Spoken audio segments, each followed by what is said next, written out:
প্রিয় বন্ধুরা, কেমন আছেন? আশা করি ভালো। আজকে আমরা সেই প্রস্তর যুগের মানুষের যে আগুনের আবিষ্কার নিয়ে আমরা আলোচনা করব। চলো শুরু করি। পুরনো প্রস্তর যুগে মানুষের প্রধান আবিষ্কার ছিল আগুন। ঠিক কোন সময় থেকে মানুষ আগুনের আবিষ্কার করছিল তা সঠিকভাবে জানা যায় না। তবে চীনে মানুষ, আফ্রিকার কোন কোন অঞ্চলে আগুন ব্যবহারের নিদর্শন পাওয়া যায়। পাথর ঘষে আগুন আবিষ্কার করে ক্রো ম্যাগনন নামের এক জাতের মানুষ। তারা প্রথমে পাথরের সাথে পাথর ঘষে এই আগুন জ্বালানো শিখল। সমরেন্দ্রনাথ সেন যথার্থই আগুনের আবিষ্কারকে একটি বিরাট বৈপ্লবিক ঘটনা বলে অভিহিত করেছেন। আগুনের আবিষ্কার বেশ কিছু পরিবর্তন ঘটায়। প্রথমত, এই আবিষ্কারের মধ্য দিয়ে মানুষ প্রকৃতির এক বিরাট শক্তিকে নিয়ন্ত্রণে নিয়ে আসে। এই প্রথম মানুষ প্রকৃতির এক শক্তির উপর আধিপত্য প্রতিষ্ঠা করে নিজের ভাগ্য নিজেই নিয়ন্ত্রণ করার পথে অগ্রসর হয়। এই আগুনের আবিষ্কার মানুষের একটা বিরাট আবিষ্কার। আপনারা জানেন আজকাল আগুন ছাড়া কিছুই হয় না, তাই না? বিমান চলে না, গাড়ি চলে না, হ্যাঁ, ঘরে বাতি জ্বলে না, সব কিছুর মূলে এই আগুন, বিদ্যুৎ শক্তি আর কি। এই প্রথম মানুষ প্রকৃতির এক শক্তির উপর আধিপত্য প্রতিষ্ঠা করে নিজের ভাগ্য নিয়ন্ত্রণ নিয়ে পথে অগ্রসর হয়। এর ফলে মানুষ পশুত্ব থেকে মনুষ্যত্ব প্রাপ্ত হয়। গর্ডন চাইল্ড বলেন, আগুনের ব্যবহার ও আগুন বিভিন্ন স্থানে নিয়ে যাওয়ার মতো ব্যবহার শেখার মধ্য দিয়ে মানুষ অন্য জন্তুর থেকে আচরণবিধির বৈপ্লবিক পরিবর্তন ঘটিয়েছে। দ্বিতীয়ত, এর ফলে হিংস্র জানোয়ারের হাত থেকে রক্ষা পাওয়া, জন্তু জানোয়ারের শিকার সহজ হওয়া, শীতের তীব্রতা থেকে রক্ষা পাওয়া। তৃতীয়ত, আগুনের আবিষ্কারের ফলে রান্না সম্পর্কে মানুষ প্রথম জানতে পারে। খাদ্য তালিকায় মাছ ও মাংস অন্তর্ভুক্ত হয়। আদি প্রাচীন প্রস্তর যুগে মানুষ প্রথমে কাঁচা মাংস খেত, জানেন তো, তাই না? অনেক অনেক দিন আগের কথা, যখন মানুষ আগুনের ব্যবহার জানতো না, কাঁচা মাংস খেত আর খেয়ে জীবন বাঁচাতো, কোনো কিছু তারা রাঁধতো না। একটা গান আছে না? তো আগুনের আবিষ্কারের এক পর্যায়ে তারা মাংস ঝলসে খাওয়া শুরু করে। প্রথমত, আগুনের আবিষ্কারের ফলে অল্প সময়ে আহারের ব্যবস্থা হওয়ায় তারা অস্ত্র নির্মাণ, মিট ও অন্যান্য দ্রব্যাদি নির্মাণ কৌশলে মনোনিবেশ করে। এবার আসেন সেই প্রস্তর যুগের সমাজ ব্যবস্থা সম্বন্ধে আমরা আলোচনা করব।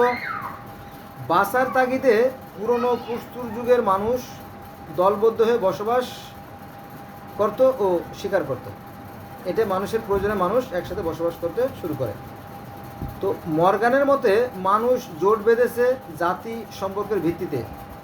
একই পূর্বপুরুষ থেকে যাদের জন্ম। মর্গান একটি দলকে জেন্স বললেও নৃবিজ্ঞানীরা একে ক্লান বলেছেন। ক্লান একটি স্বয়ংসম্পূর্ণ সংগঠন হলেও বলগা হরিণ, বাইসন বা ঘোড়ার পাল শিকার করার পক্ষে ক্লান যথেষ্ট উপযোগী ছিল না। এই কারণে তৈরি হয়েছিল আদিম মানুষের আরও একটি বড় সংগঠন, ট্রাইব। অনেকগুলো ক্লান নিয়ে একটি ট্রাইব গঠিত হতো। একটি ক্লানের সব মানুষই একই গুহা বা আস্তানায় অথবা একসঙ্গে সংলগ্ন কয়েকটি বড় বড় কুটির বা তাঁবুতে থাকত। ক্লানের সবাই যা যা খাদ্য সংগ্রহ স্বীকার করত তা ক্লানের সব মানুষের সাধারণ সম্পত্তি। প্রতিটি ক্লানে একজন দলনেতা থাকত, তার নির্দেশ সবাই মেনে চলত। ক্লানের সভ্যতা তাদের কল্পিত পূর্বপুরুষের পূজা করত। এই চলে আসলাম আমরা ধর্মের সূচনা আর কি, যদিও ধর্ম না, ধর্মের সূচনা। মানে এখানে যারা প্রাচীন যুগের অর্থাৎ প্রস্তর যুগের মানুষ, তারা কি করত? তারা ওই দলবদ্ধ হয়ে থাকতো এবং দলের মধ্যে একজন নেতা ছিল, আর তারা পূর্বপুরুষদেরকে স্মরণ করত। এই যে প্রার্থনা, তাদের জন্য দোয়া করত। আদিম ধর্মীয় বিশ্বাসটাকে টোটেম বলা হয়। আদিম যে ধর্ম বিশ্বাস তাকে বলা হয় টোটেম। আমরা যেমন ধর্ম বলি, এই ধর্মটাকেই তারা বলতো টোটেম। ক্ল্যানে সদস্যদের ছিল কতগুলো কঠোর নিয়মকানুন, এগুলো টাবু নামে পরিচিত ছিল।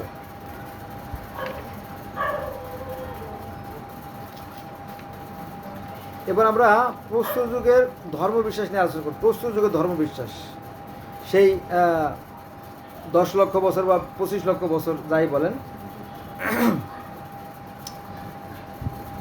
আদিম প্রাচীন প্রস্তর যুগের পূর্ববর্তী পর্যায়ে মানুষের মনে ধর্ম সম্বন্ধে ধারণা উৎপত্তি হয় বলে কোনো কোনো পণ্ডিত মত প্রকাশ করেন। অর্থাৎ সেই সৃষ্টির উষালগ্ন থেকেই মানুষের মনে একটা ধর্মের একটা ভাবনা আসে যে এই যে চন্দ্র, সূর্য, গ্রহ, নক্ষত্র, দিনরাত, জোয়ার ভাটা, ঋতু পরিবর্তন যে ঘটতেছে, এর পিছনে একটা শক্তি আছে, বোঝা গেছে? তো সেই থেকেই মানুষ তাকে বিভিন্ন নামকরণ করছে।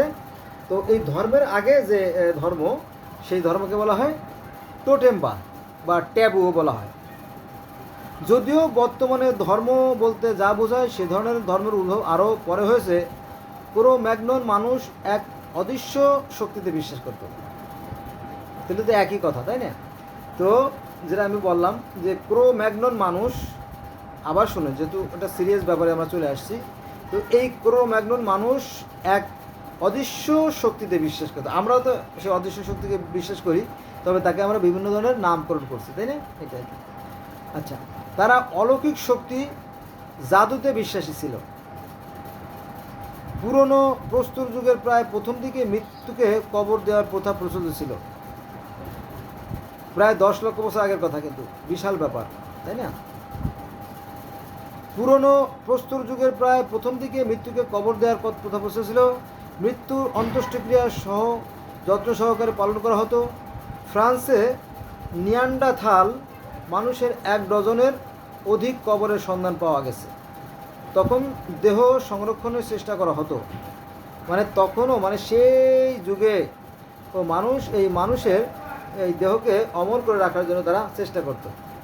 হয়তো যারা ওই মানুষদের মধ্যে যারা মহাপুরুষ ছিল তাদেরকে স্মরণীয় বরণীয় করে রাখার জন্য চেষ্টা তখনও চলছিল, এখনও চলে, তাই না? ফ্রান্সে নিয়ান্ডারথাল মানুষের 1 ডজনের অধিক কবরের সন্ধান পাওয়া গেছে। তখন থেকে সংরক্ষণের চেষ্টাও হতো। প্রায় প্রতিটি কবরখানায় মৃত কঙ্কালের পাশে জানোয়ারের কঙ্কাল পাওয়া গিয়েছে। এর থেকে ধারণা করা হয় মৃত্যুর জন্য কবরের মধ্যে যথেষ্ট পরিমাণে খাদ্য মজুত রাখা হতো।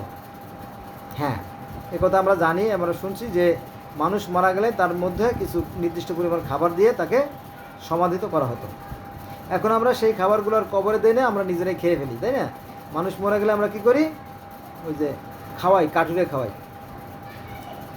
এমনও হতে পারে মৃত্যুদেহের আবার আত্মা ফিরে আসবে বলে তারা বিশ্বাস করত, এবং এজন্যই খাদ্য, পানীয়, মৃত্যুর ব্যবহৃত হাতিয়ার প্রভৃতি পার্থিব সামগ্রী কবরে দেওয়া হতো। অনেক ক্ষেত্রে মৃতদেহকে হাত পা মুড়ে এমন ভঙ্গিতে শুয়ে রাখা হতো যে ভঙ্গিতে শিশু মায়ের পেটে থাকে। এর থেকে কল্পনা করা হতো যে মৃত ব্যক্তি আবার নতুন করে জন্ম লাভ করবে। এরকম একটা বিশ্বাস ছিল, মানে ধর্মীয় বিশ্বাস। আচ্ছা, এবার আমরা আলোচনা করব শিল্পকলা, মানে প্রস্তর যুগের শিল্পকলা। দেখা যাক, পুরনো প্রস্তর যুগের শিল্পকলার বিভিন্ন শাখায় যেমন চিত্রকলা, ভাস্কর্য, খোদাই কর্মে যথেষ্ট অগ্রগতি লাভ করে। এ সময়ের শিল্পকলার ক্ষেত্রে চিত্রকলা সবচেয়ে বেশি এগিয়ে ছিল। বিশেষ করে গুহাচিত্র অঙ্কনে তারা পারদর্শী ছিল। শুধু ফ্রান্স ও স্পেনেই পাওয়া গিয়েছে প্রায় 70টি গুহা। ইটালিতে পাওয়া গিয়েছে 2টি গুহা, এবং গুহার ভেতরের ছবিতে জীবজন্তু, বিশেষ করে বাইসন, বন্য ঘোড়া, বন্য শূকর, শিং বিশিষ্ট হরিণ, ষাঁড়ের ছবি, শিকার দৃশ্য,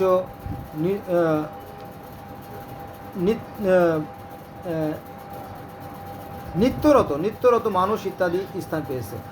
ছবির অনেকগুলো আঁকা হয়েছে একেবারে ভেতরে এবং দেওয়ালের এমন এক জায়গায় যা সব দিক থেকেই খুব বেকায়দা।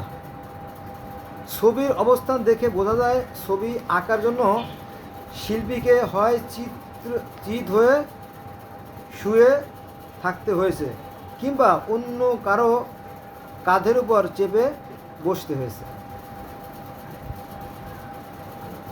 বার্নস ও বার্নস ও রালফ বলেন, তখন চিত্রকর একজন সুদক্ষ শিল্পী ছিলেন না, তিনি একজন জাদুকর ছিলেন।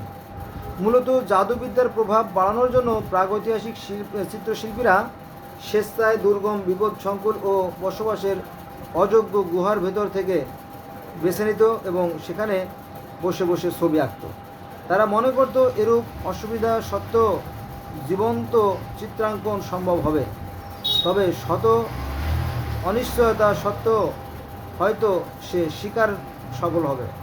এসব চিত্রে খুব কমই মানুষের ছবি বা মূর্তি থাকত। মানুষের প্রতিকৃতি আঁকলে যদি জীবজন্তু তা দেখে মানুষের উপর পাল্টা জাদুবিদ্যা প্রয়োগ করে, সম্ভবত এরূপ ভয়ে মানুষের চিত্রাঙ্কনে তারা বিরত থেকেছে। খোদাই শিল্প ও ভাস্কর্য শিল্প তারা পিছিয়ে ছিল না। ফ্রান্সের বিভিন্ন স্থানে হাড় ও হাতির দাঁতের কাজ ছাড়াও হরিণের শিংয়ের বিভিন্ন নকশা, বিশেষ করে শিকারের দৃশ্য উৎকীর্ণ কারুকার্য পাওয়া গেছে। ফ্রান্সে নারীর বিভিন্ন অলংকার, যেমন পুঁথির মালা, ঝিনুকের মালা, তারপরে দাঁতের তৈরি শিরাবলন, বালা অর্থাৎ হাতের বালা, গলার হার, বাজু, মাজার বাজু, কোমরবন্ধ, হাঁটুবন্ধ, ঝুমকা ইত্যাদি পাওয়া গেছে। উদ্ধারকৃত ভাস্কর্যগুলোর বেশিরভাগই ক্ষুদ্র নারী মূর্তি, এর মধ্যে সন্তান সম্ভবা স্থূলকায় নারীর মূর্তিও রয়েছে। তো বন্ধুরা, আজকে এই পর্যন্ত হলো। সব ভালো থাকবেন। আমরা আলোচনা করতেছিলাম যে সামাজিক ও বিশ্ব সভ্যতার যে ইতিহাস, সেটা নিয়ে আলোচনা করলাম। আপনার সেই প্রস্তর যুগের কাহিনী, আজ থেকে লক্ষ লক্ষ বছর আগের কাহিনী। ধন্যবাদ সবাইকে।